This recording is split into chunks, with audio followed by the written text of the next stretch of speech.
warahmatullahi wabarakatuh. Waalaikumsalam warahmatullahi wabarakatuh. Alhamdulillah, puji syukur kita panjatkan kehadirat Allah Subhanahu wa taala karena telah memberikan kita kesempatan, kesehatan untuk berkumpul di ruangan ini dalam mengikuti kegiatan diseminasi budaya positif calon guru penggerak angkatan 9.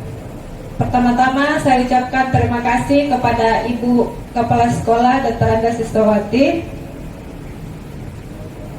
dan rekan-rekan guru yang telah menyempatkan waktunya untuk hadir di ruangan ini.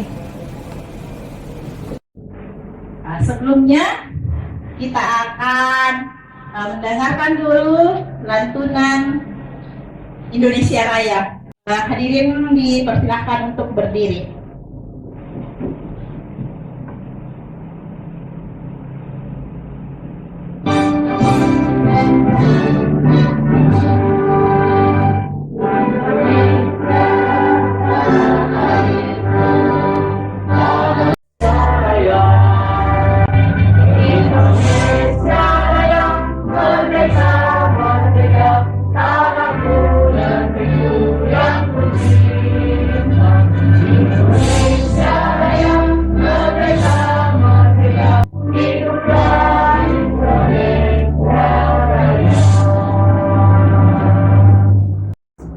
Saya mengucapkan terima kasih kepada rekan guru calon yang telah mengadakan diseminasi budaya positif di sekolah ini. Saya berharap jika selesai diseminasi ini dan berhasil, ada 6 hal budaya positif yang bisa kita terapkan di sekolah ini. Dari hasil diseminasi ini, saya harapkan kepada rekan-rekan guru bisa menerapkan kepada siswa-siswa kita di kelas dan berharap karakter-karakter mereka bisa lebih diperkuat lagi, utamanya karakter yang meningkatkan profil belajar Pancasila. Positif yang harus dilakukan di sekolah kita. Kita lihat dulu di slide. Nah, bisa kita lihat budaya positif adalah keyakinan dan nilai yang disepakati yang menjadi kebiasaan bersama yang akan dilakukan dalam waktu yang lama, dan budaya positif dapat diterapkan dalam pembuatan keyakinan kelas agar siswa merasa terlibat dan bertanggung jawab dalam menjalankan disiplin tersebut.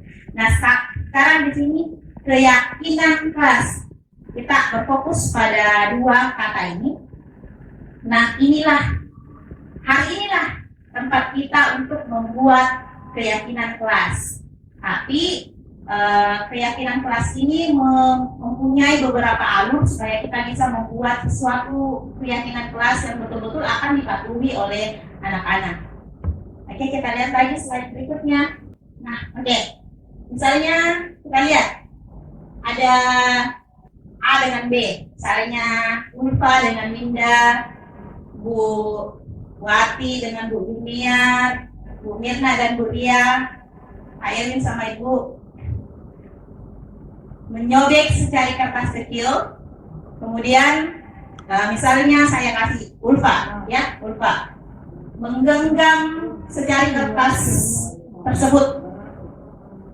Kemudian Bu Winda akan mencoba membuka dengan sekuat tenaga. Nah, kalau kita lihat di sini Bu Winda ini bisa saja dia membujuk, bisa saja dia mengancam, bisa saja dia merayu, menyuap agar kepalan tangan si Ibu Ulfa ini terbuka. Tapi kalau Bu Ulfa tidak mau buka, pasti tidak terbuka. Bagaimana Kak Bu Ulfa? Jadi walaupun dia pahit, kalau Bu Ulfa sendiri tidak mau buka, tidak bakalan bisa. Apa yang terjadi kita lihat.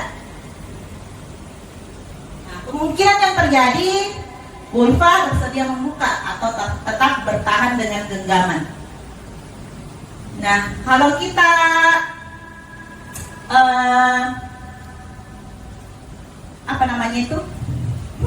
analogikan dengan anak-anak, pada dasarnya kita tidak dapat memaksa murid untuk berbuat sesuatu jika muridnya tidak mau. Ya, Walaupun tampaknya kita sedang mengontrol perilaku murid tersebut, karena murid itu membiarkan dirinya dikontrol sebenarnya. Saat itu bentuk kontrol menjadi kebutuhan dasar yang dipilih murid tersebut. Ya, ini namanya teori kontrol. Jadi di kelas, kalau di kelas itu, kalau anak-anak mau pasti mengikuti. Tapi kalau dia tidak mau, tidak bakalan bisa terjadi. Nah, di budaya positif ini bagaimana caranya kita untuk membuat anak-anak ini mau tanpa dipaksa, tapi dari kesadaran dirinya sendiri. Nah, misalnya manusia itu mempunyai dua motivasi, yaitu motivasi ekstrinsik dan intrinsik. Nah, ini anak-anak yang mau dengan kemauannya sendiri, itulah yang kita mau, atau motivasi intrinsiknya saja yang kita mau, bukan ekstrinsik perilaku manusia. Nah, ada 3 motivasinya. Dari 3 ini ada 2 yang termasuk motivasi ekstrinsik dan 1 yang termasuk intrinsik. Nah, ini yang pertama untuk menghindari ketidaknyamanan atau hukuman. Biasanya anak-anak itu mau mengikut karena tidak mau dihukum. Kemudian yang kedua, untuk mendapatkan imbalan atau penghargaan dari orang lain. Maunya dapat imbalan dari guru-gurunya. Yang ketiga, untuk menjadi orang yang mereka inginkan dan menghargai diri sendiri dengan nilai-nilai yang mereka percaya. Nah, inilah yang mau kita tumbuhkan di diri anak kita, motivasi intrinsiknya. Bukan karena dia mau dipuji, bukan karena dia takut dihukum, tapi karena untuk menjadi orang yang diinginkan dan menghargai dirinya sendiri. Lanjut Bu Alia. Tentang hukuman dan penghargaan. Bagaimana seorang guru memberikan hukuman dan penghargaan kepada peserta didiknya. Yang pertama, dalam menjalankan peraturan ataupun keyakinan kelas atau di sekolah, bila mana ada suatu pelanggaran, tentunya sesuatu harus terjadi. Selanjutnya, tindakan terhadap suatu pelanggaran pada umumnya terbentuk hukuman atau konsekuensi. Dan dalam pembahasan ini akan mengenalkan program disiplin positif yang dinamakan restitusi.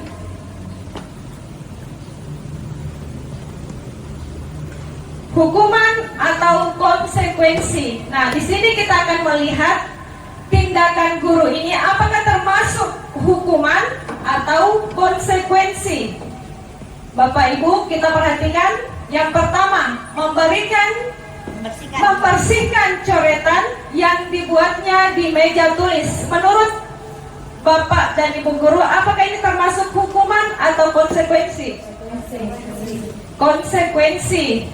Yang kedua, murid diminta untuk push up 15 kali karena tidak menggunakan masker di sekolah. Apakah ini hukuman atau konsekuensi? Hukuman.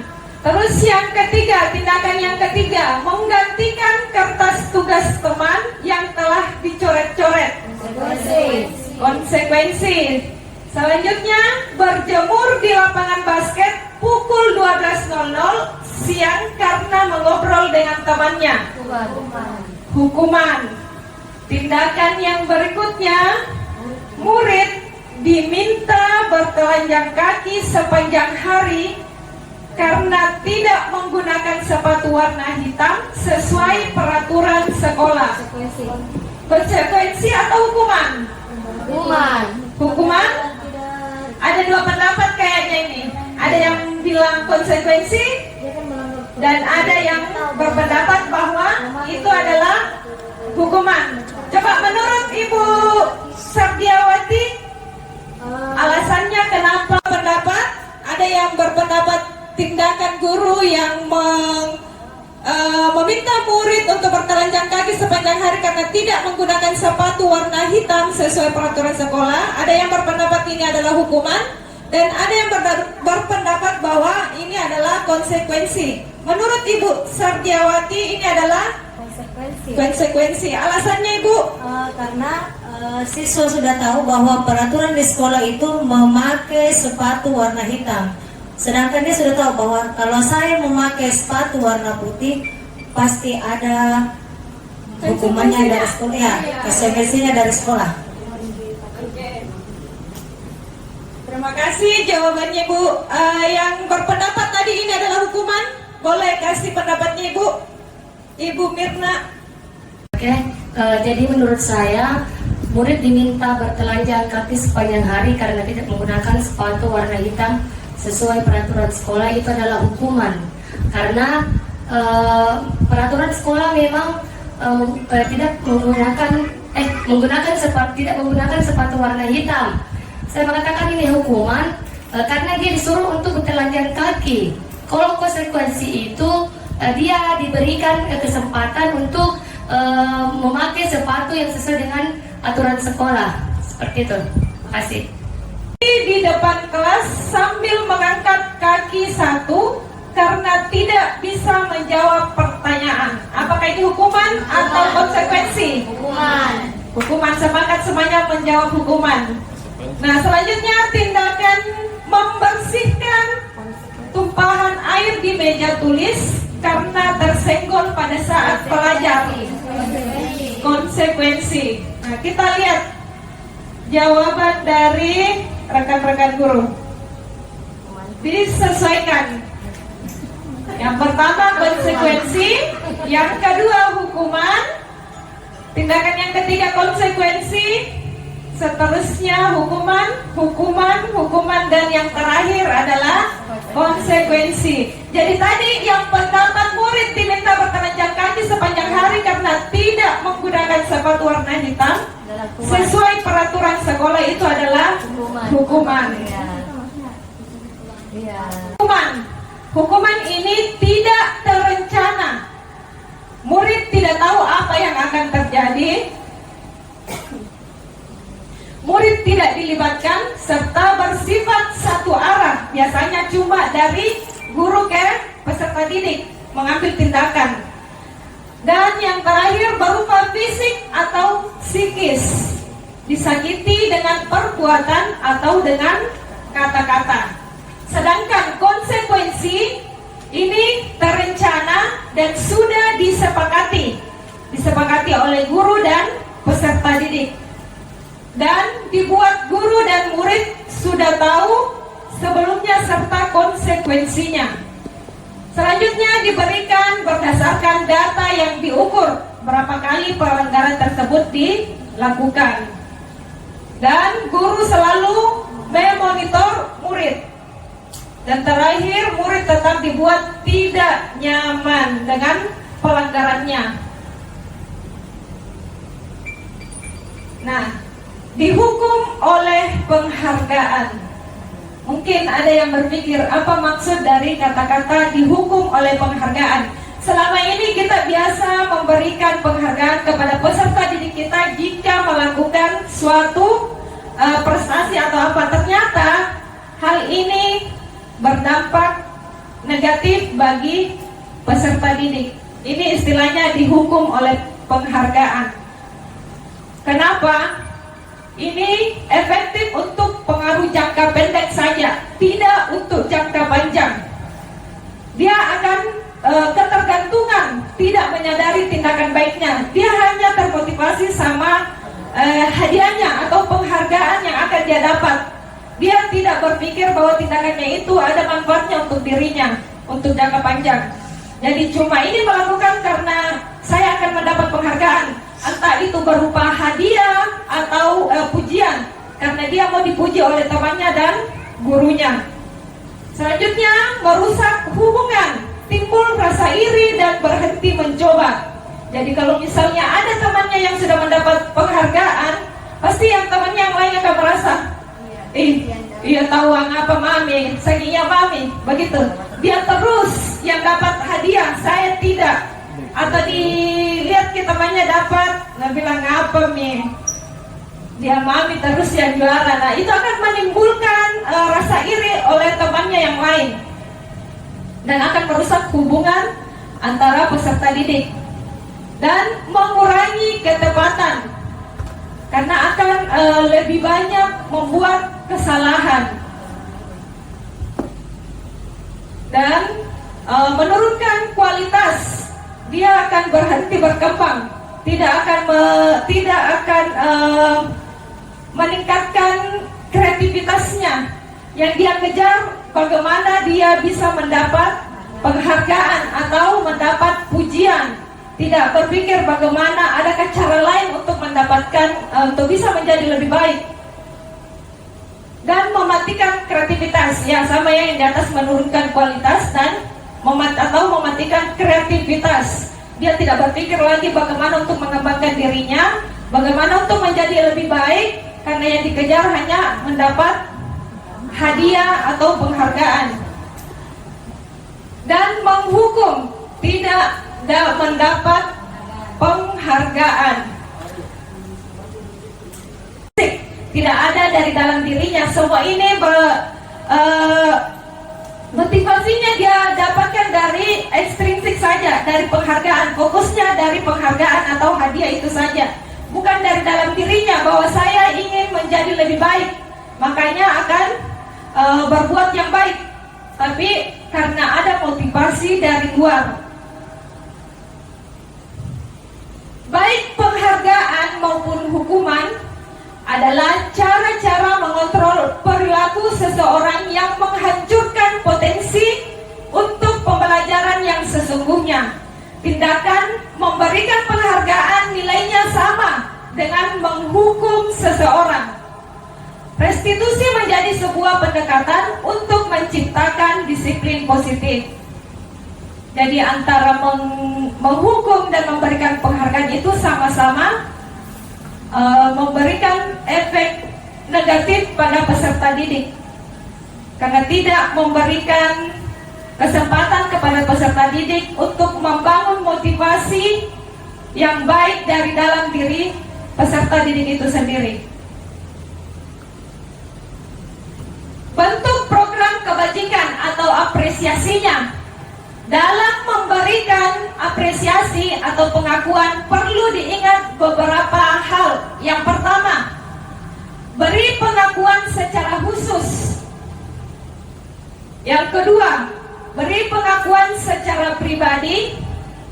Yang ketiga, beri pengakuan kepada semua murid bergantian, meskipun itu dalam bentuk kata-kata, tidak apa-apa ya, boleh dikasih penghargaan, tapi jangan terkhusus pada satu orang saja, semua peserta didiknya, supaya tidak merasa minder atau merasa tersisihkan yang lain.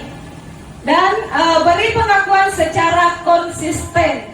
Kalau misalnya ada siswa yang berbuat, jangan cuma itu saja yang diberi, tapi semua peserta didik diberi jika ia melakukan hal yang sama temannya. Kadang ada temannya yang berbuat, temannya itu dipuji, tapi ketika temannya yang lain berbuat, tidak mendapat pujian. Dan kita juga harus fokus pada proses. Oke teman-teman, sekarang kita mau langsung ke prakteknya ini. Dari tadi kita sudah dapat materinya. Sekarang kita langsung ke praktek. Sekarang saatnya kita menuliskan peraturan-peraturan yang ada di dalam kelas. Saya kasih contoh, misalnya datang 15 menit sebelum bel, misalnya itu ya. Kita tulis satu sticky note, satu peraturan. Jadi saya akan bagikan ini.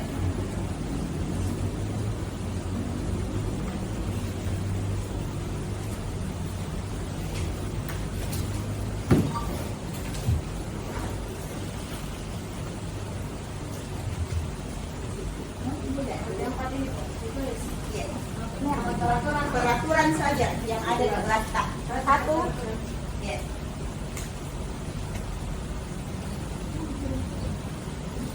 Satu sticky note, satu peraturan. Sama. Ya, tidak apa-apa di sama-sama, nanti dikasih sama ya. Oke, silahkan bekerja. Saya tulis di sini, nanti dipasang B.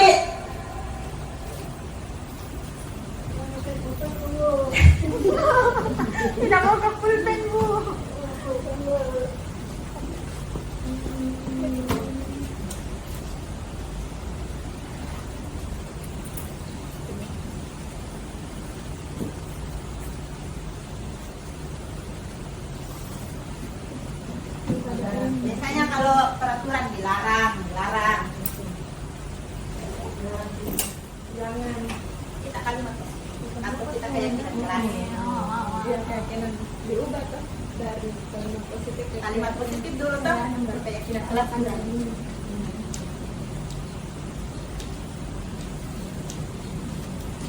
Bos.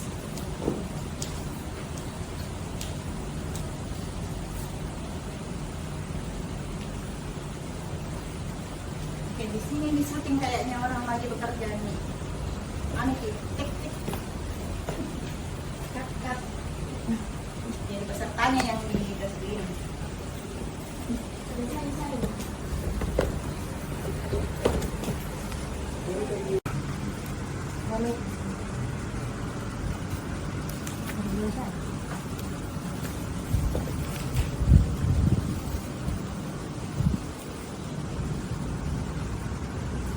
Siapa yang mau tempel ke atas? Tempel ini Bu. Ya, kalau sudah selesai boleh ditempelkan ke sini. Di tempatnya, di kertas plano.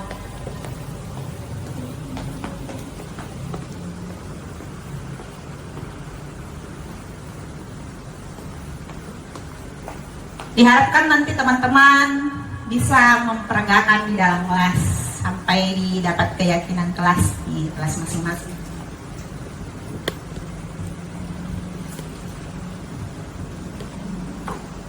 Menghormati guru dan semua teman sekelas. Dilarang berlari atau berkejar-kejaran dalam kelas. Tidak makan dan minum di dalam kelas. Oke. satu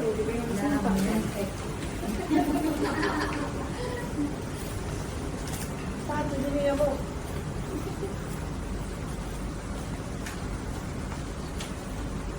Sebelum kira 4 Bisa aja 4. satu kertas sticky note. Kalau mau ke 4 kita bikin tempel pakai. Ini benda ada kayaknya itu belum kita tempel. Nah. Supaya kelihatan full. Masya Allah.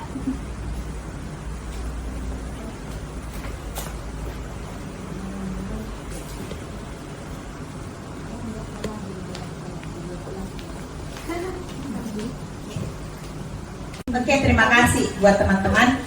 Perlu diketahui bahwa untuk membuat keyakinan kelas, kita berdasarkan dari peraturan-peraturan yang ada di sekolah ataupun dalam kelas. Jadi kalau di peraturan sekolah berarti keyakinan sekolah.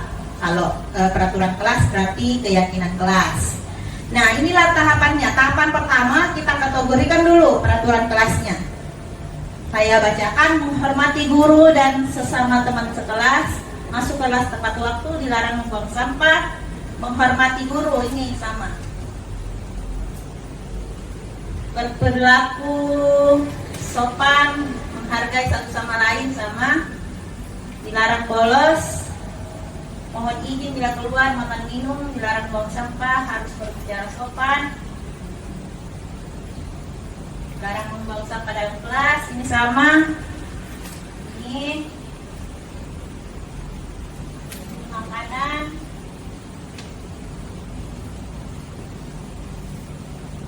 Dilarang mencoret-coret dinding.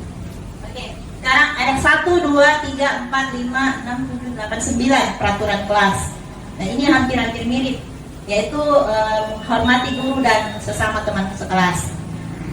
Seperti ini, dilarang berkejar-kejaran atau berlarian dari dalam kelas. Sekarang kita ada tugas ini, membuat kata dilarang ini menjadi positif, karena dilarang itu negatif. Ini bagaimana redaksi kalimatnya sehingga dilarang berlari-larian atau berkejar-kejaran di dalam kelas. Ada yang tahu?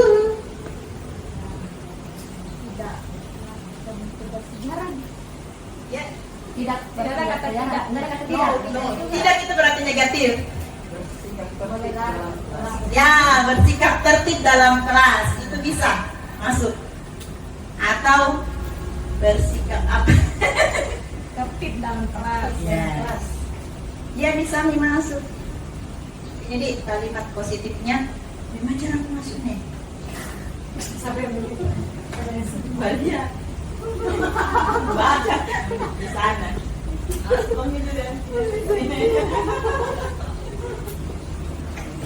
Ya.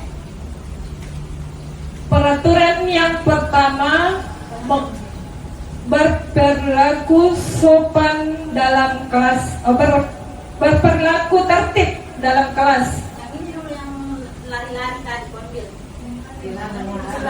Dilarang berlari, bersikap tertib di dalam kelas.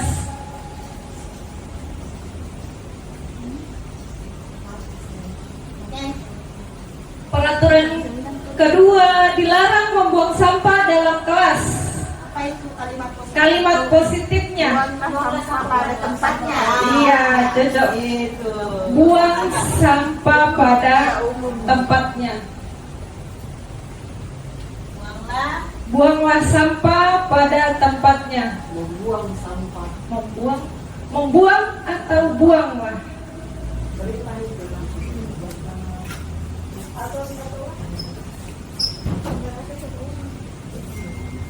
Membuang sampah pada tempatnya.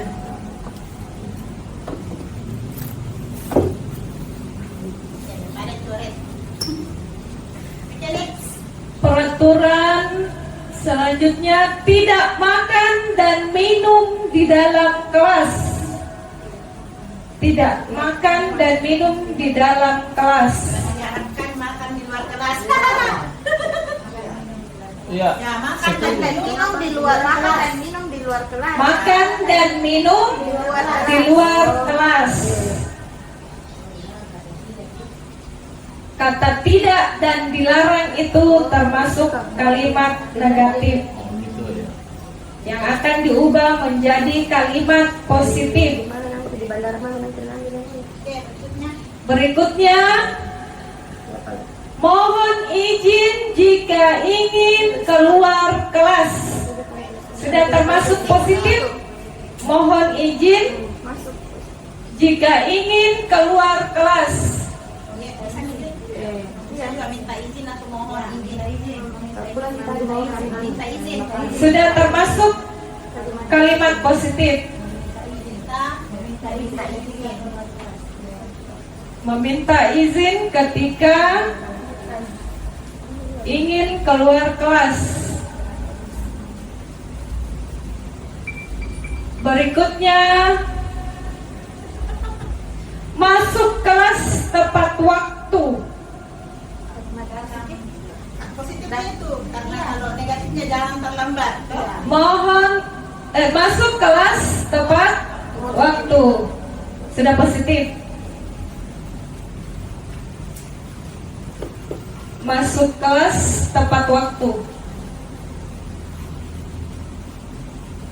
Dilarang bolos. Kayaknya ini masuk dalam kategori disiplin. Disiplin.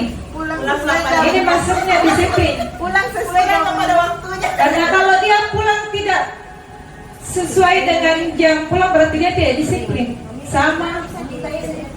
Dulu, anunya dulu kalimat positifnya. Kalimat positifnya dilarang bolos. Pulang cepat. Dia kan pulang cepat. Pulang sesuai jadwal. Iya, sesuai jadwalnya. Waktu pulang, pulang atau waktu? Pulang sesuai jadwal atau waktu pulang sudah sesuai jadwal? Pulang sesuai Pulang sesuai. pulang sesuai jadwal. Pulang sesuai jadwal. Yang telah ditentukan. Pulang sesuai jadwal yang telah ditentukan. Terlambat ibu. Terlambat ibu guru. Hukum ibu guru. Kasih kalimat positif Ibu Guru.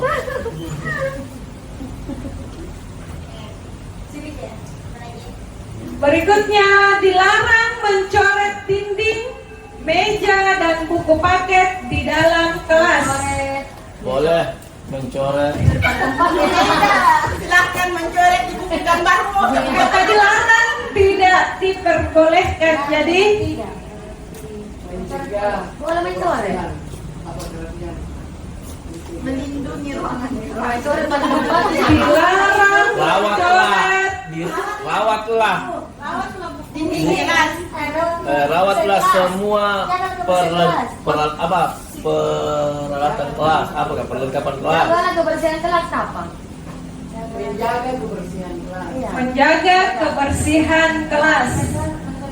Dilarang ke tembok. Ya, karena mencoret tembok, Tapi kan dinding, kebersihan meja itu anak termasuk bukan merusak. menjaga kebersihan itu sampah, iya, bukan bentuk. merusak pemandangan. Jagalah matanya bu gurumu.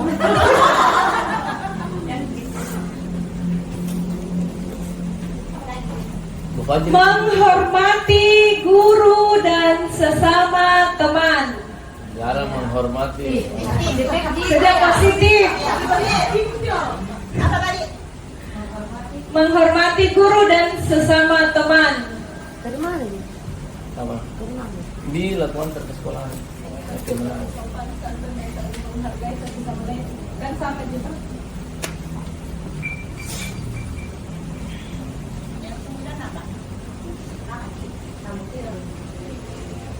Harus berbicara sopan di dalam kelas.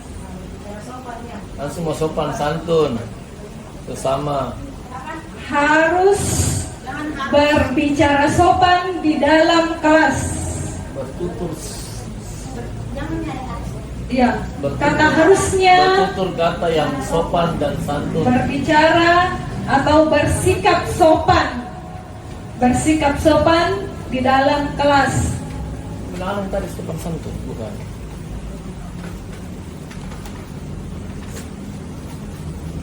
Sudah. Ajari Bu Guru. Selamat pagi Bu Guru. Bolos ki. Kasih nangis nih Bu Guru. Terus keluar ki dari grup sekolah. Oke, inilah kalimat positif dari peraturan-peraturan kelas yang telah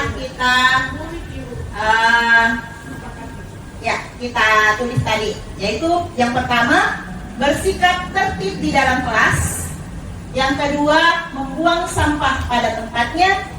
Yang ketiga, makan dan minum di luar kelas. Yang keempat, meminta izin ketika ingin keluar kelas. Yang kelima, masuk kelas tepat waktu. Yang keenam, pulang sesuai jadwal yang telah ditentukan. Yang ketujuh, menjaga kebersihan kelas. Yang kedelapan, menghormati guru dan sesama teman. Dan yang terakhir itu, berbicara atau bersikap sopan di dalam kelas. Nah, selanjutnya kita akan membuat keyakinan kelas. Oke, selanjutnya dari kalimat positif yang sudah kita susun tadi, sekarang kita akan membuat keyakinan kelas berdasarkan kalimat-kalimat positif yang tadi sudah disusun dari peraturan kelas yang kita buat. Dari kalimat positif ini kita ambil lalu dijadikan keyakinan kelas. Di 9 kalimat positif ini ditulis di sticky note. Percaya dan menghormati. Sudah bisa? Oke, ditulis di sticky note-nya.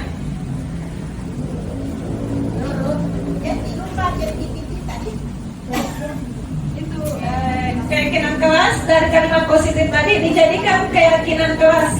Ditulis di sticky note. Ya, misalnya.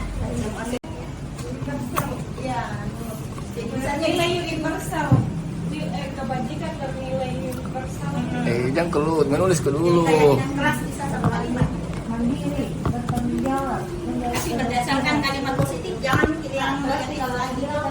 misalnya di sini saya Dari kalimat positif ini kalau misalnya ada yang sama itu bisa digabungkan seperti yang ini, menghormati guru dan sesama teman atau bersikap sopan dalam kelas, itu kan bisa dipilih kalimat menggabungkan. Kalau disiplin itu nilai kebajikan gitu. Kalau keyakinan kelas dia kayak ini nih. Misalnya semua siswa bersikap disiplin. Nah, gitu satu kalimat dia.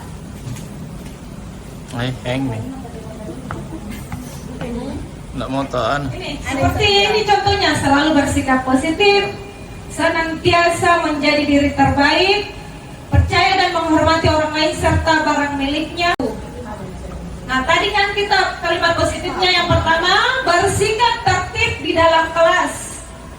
Yang kedua, buanglah atau membuang sampah pada tempatnya. Yang ketiga, makan dan minum di luar kelas. Yang keempat, ya pilih di mana kalimat yang bisa dijadikan satu. Nggak ada kolaborasinya. Yang berkolaborasi.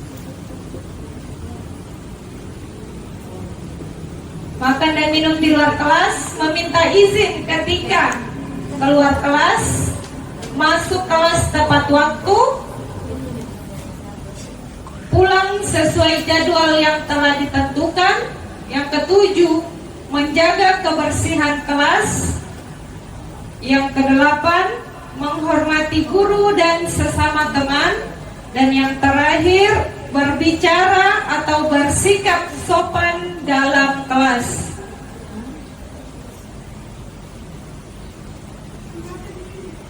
Ya, yang sudah menuliskan jawabannya bisa ditempelkan.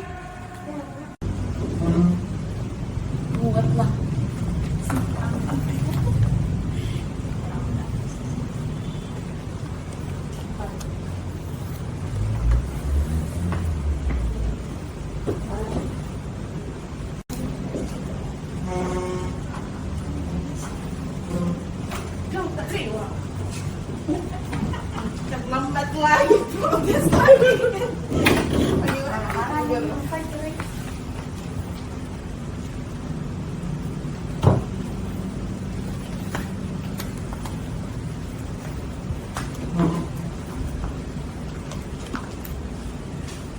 Kenapa ada dua kalau dia? Oh, dua. Sudah banyak. Punya kelima. Apa lagi? 8. Nanti disampaikan Kerjakan Ibu. Nah, sudah? Sudah Bu. Sekarang keyakinan kelasnya kita kategorikan dulu. Semua siswa harus disiplin. Bisa dia makan Ibu perlu.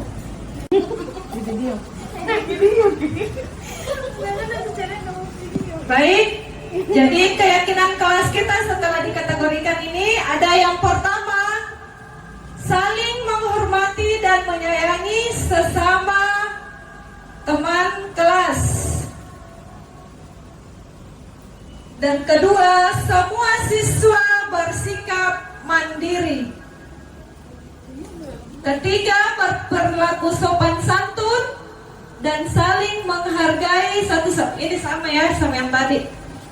Saling menghargai atau berperilaku sopan santun dan saling menghargai satu sama lain.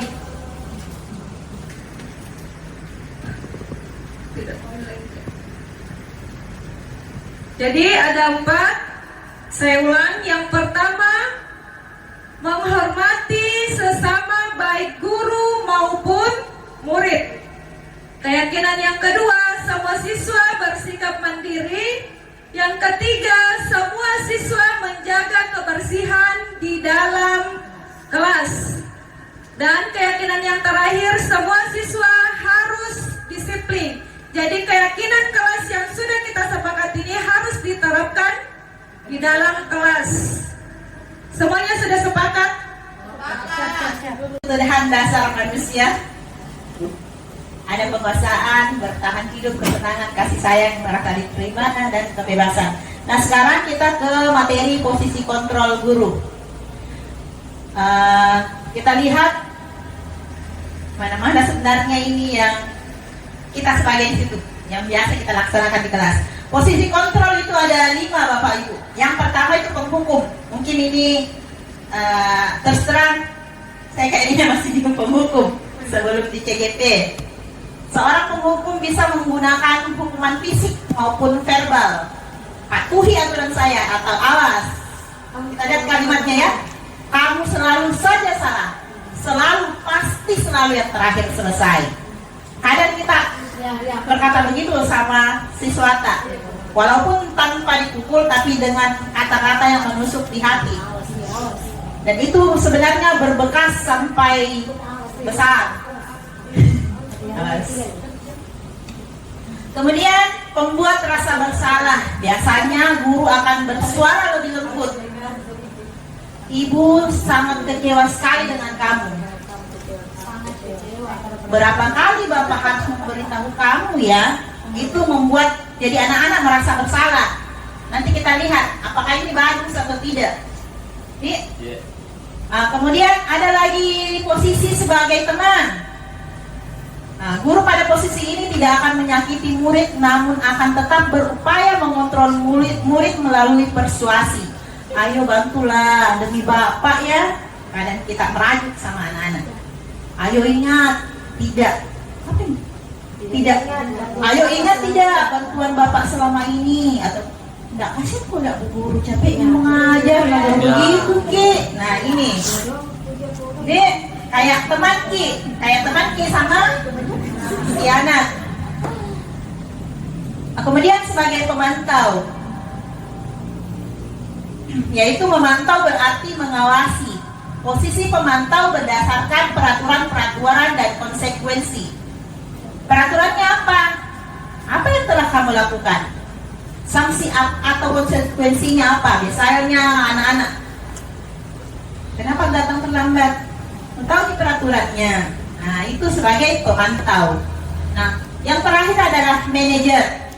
Posisi ini di mana guru berbuat sesuatu bersama dengan murid, mempersilahkan murid mempertanggungjawabkan perilakunya, mendukung murid agar dapat menemukan solusi atas permasalahannya sendiri.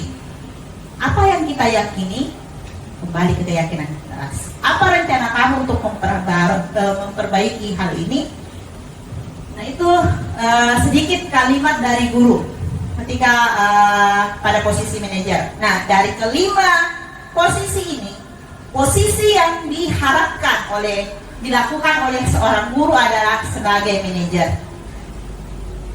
Yang paling pertama ini yang paling bawah istilahnya, ya, posisi penghukum. Banyak sekali masalah yang ditimbulkan ke depan, akan membekas di hati anak kita. Kemudian pembuat rasa bersalah juga tidak terlalu bagus, sama dengan teman. Yang paling bagus adalah manajer. Ketika murid tak berbuat kesalahan, sebagai seorang manajer kita bertanya, misalnya Fajri, misalnya ini Fajri, kita sudah punya keyakinan kelas ini ya. Misalnya keyakinan kelas kita, semua siswa harus disiplin misalnya. Kemudian ini Fajri datang terlambat. Ya Bu Guru. Terlambatnya 1 jam baru ke sekolah. Terlambat gitu Bu Guru. Jadi seharusnya kita tidak boleh menghukum, tapi kembalikan ke Fajri. Fajri, iya Bu Guru. Kira-kira keyakinan kelas apa yang kita tidak patuhi dari terlambat tak ke sekolah misalnya? Pasti karena ini sudah diyakini, telah disepakati di dalam kelas dan dihafalkan oleh anak. Pasti Fajri bilang, siswa harus bersikap disiplin Bu. Oh, sudah tahu. Nah, terus kita lihat, sudah tahu kita tidak patuhi. Nah, rencana kamu ke depannya bagaimana memperbaiki sikapmu. Jadi diumpanlah si anak untuk memperbaiki kesalahannya itu, tanpa harus dengan kata-kata yang menyakiti atau dengan langsung dengan tangan. Ya, seperti itu. Gimana? Nah, setelah kita tahu posisi kontrol kontrol guru, kita masuk ke namanya restitusi. Segitiga restitusi. Ingat segitiga restitusi. Segitiga prostitusi. Segitiga restitusi. Restitusi. Oke. Restitusi Bu Guyung. Nah kalau ini kita bisa bertanya pada diri kita sendiri. Selama ini posisi kontrol apa yang telah kita terapkan di kelas. Terus terang, setelah mempelajari ini saya banyak merasa bersalah kepada anak. Ya, sangat. Awas kita kalau tidak selesai tulisan tak awas nak kita keluar main ki. Tidak pulang. Boleh pulang itu yang selesai. Jadi sebenarnya bagaimana Ji? Ya. Harus ada solusi. Baik, nah selanjutnya kita masuk dalam materi segitiga restitusi. Tadi pasti bertanya-tanya, jadi sebaiknya bagaimana tindakan kita apabila ada masalah seperti yang tadi siswa terlambat? Apa yang harusnya dilakukan kalau kita tidak menghukum atau memberikan sanksi? Nah, kita bisa menyelesaikan masalah itu dengan cara segitiga restitusi. Ketika ada peristiwa atau masalah yang terjadi, yang kita inginkan kan mencari solusi bagaimana supaya pelanggaran si anak tersebut tidak diulangi.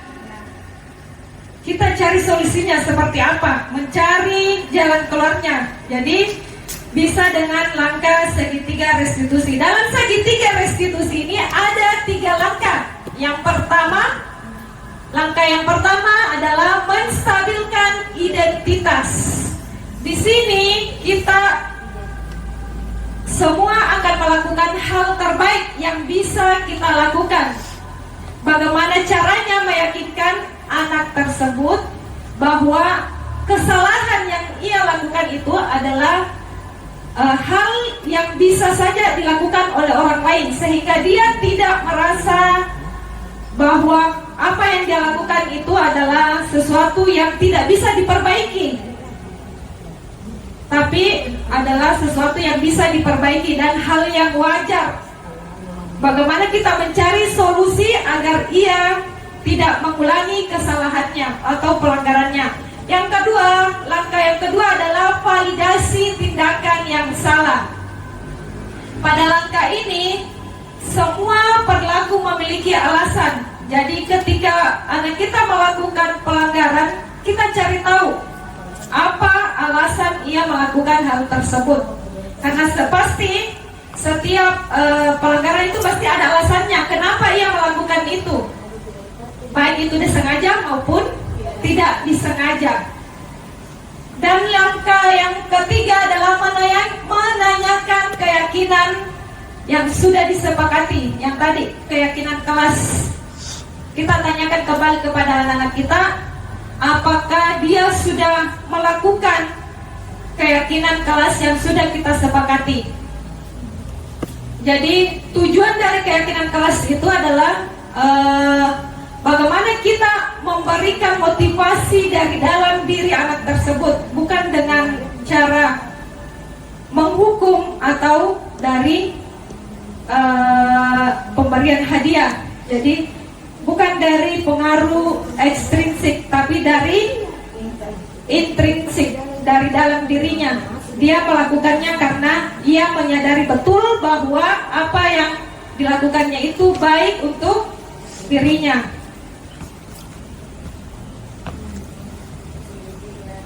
Nah, ini adalah segitiga restitusi. Ada 3. Yang pertama, menstabilkan identitas. Langkah yang kedua, memvalidasi tindakan yang salah. Dan yang ketiga, menanyakan keyakinan kelas. Bisa diperhatikan dari menstabilkan identitas. Kita tanyakan kepada anak-anak kita, mengapa ia melakukan kesalahan atau yang ia lakukan. Apa alasannya ia melakukan hal tersebut? Dan menanyakan adakah cara yang lebih efektif untuk mendapatkan apa yang ia butuhkan. Contohnya kalau misalnya anak tersebut terlambat, kita tanyakan alasannya. Kenapa ia terlambat? Dicari tahu dulu penyebab ia terlambat, lalu kemudian ditanyakan solusi agar ia tidak terlambat lagi. Otomatis anak itu akan mencari tahu sendiri bagaimana supaya dia tidak terlambat. Entah itu terlambat karena dia terlambat bangun, atau hal lain, terlambat diantar sama orang tuanya. Nah, dari situ dia bisa mengatur atau memperbaiki tingkah lakunya agar tidak terulang lagi kesalahan yang sama. Memvalidasi tindakan yang salah. Nah, di sini kita yakinkan ke anak tersebut bahwa setiap orang pasti pernah melakukan kesalahan. Melakukan kesalahan itu adalah hal yang wajar, asal tidak terus menerus, tidak diulangi. Kalau secara terus menerus pasti ada alasannya. Kita cari tahu penyebabnya. Apa yang menyebabkan hal tersebut terus terjadi. Dan menanyakan keyakinan. Kamu bukan satu-satunya yang pernah melakukan ini. Pasti semua orang pernah melakukan kesalahan. Kamu ingin menjadi orang seperti apa? Kita yakinkan anak tersebut untuk menjadi lebih baik, bukan dengan mengulangi kesalahannya. Itulah tujuan dari segitiga restitusi. Bagaimana kita mencari cara agar pelanggaran dan kesalahan yang dilakukan oleh anak tersebut tidak diulangi.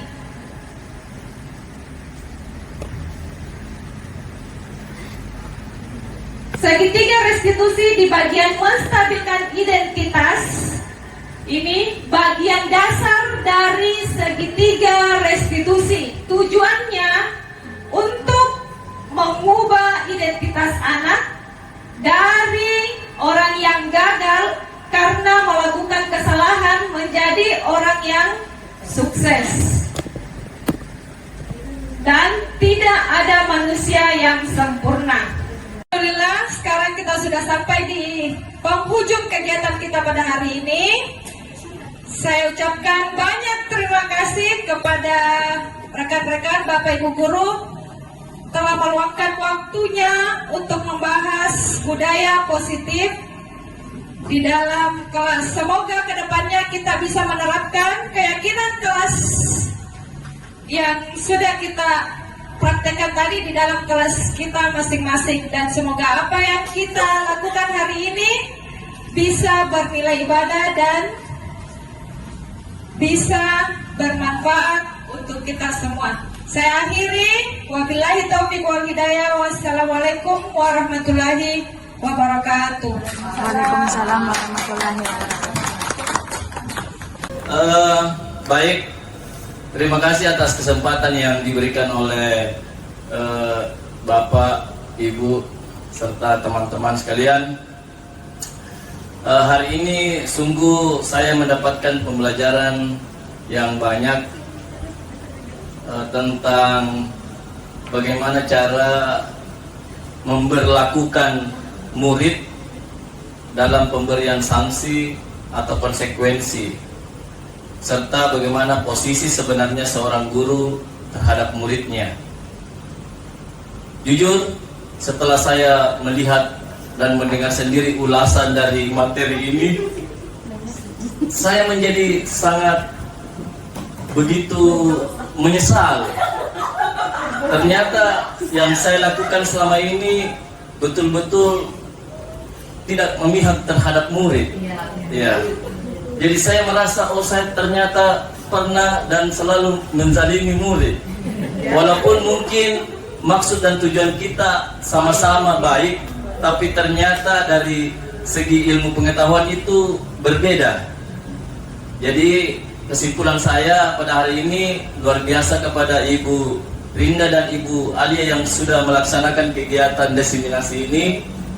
Itu membawa sedikit banyak pembelajaran kepada kita semua tentang hal-hal yang sebenarnya harus diubah, mulai dari pemikiran kita, terus tindak laku kita, dan pada ujung di akhirnya nanti bermuara pada bagaimana sikap kita terhadap murid kita. Demikian, Assalamualaikum warahmatullahi wabarakatuh.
wabarakatuh.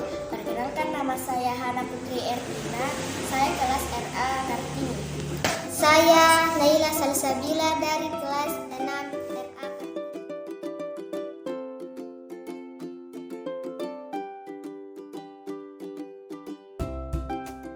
Perasaan saya senang. Perasaan saya sangat senang.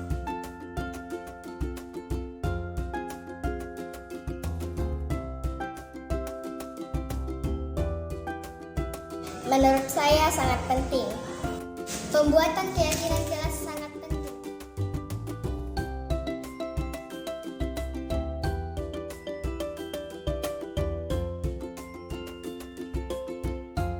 Supaya kami lebih tertib di dalam kelas. Agar kami lebih